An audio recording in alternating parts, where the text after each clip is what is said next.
দুগ্ধ শিল্পে বিশেষ অবদান রাখা খাঁটি খামারিদের সম্মাননা দিতে যাচ্ছে প্রাণ দুধ।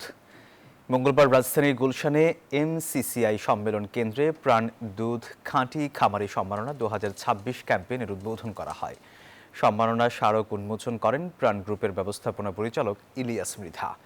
দেশব্যাপী অবস্থিত প্রাণ ডেইরির 124টি গ্রামীণ দুধ সংগ্রহ কেন্দ্র থেকে স্পট রেজিস্ট্রেশনের কাজ শুরু হবে।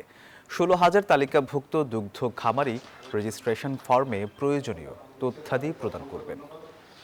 দিন পুষ্টি অনেক দিন দুধ দিত 7 কেজি করে। এবারে আন্তর্জাতিক সংবাদ। ইরানের উপর মার্কিন হামলার আশঙ্কা আরও বাড়িয়ে মধ্যপ্রাচ্যের জলসীমায় প্রবেশ করল মার্কিন বিমান বাহিনীর রণতরী। এরই মধ্যে ভেনেজুয়েলার চেয়েও বড় বহর দিয়ে ইরানে হামলার হুমকি দিয়েছেন মার্কিন প্রেসিডেন্ট ডোনাল্ড ট্রাম্প। যে কোনো ধরনের আগ্রাসনের জবাব ভয়াবহ হবে বলে পাল্টা হুঁশিয়ারি দিয়েছে তেহরানও।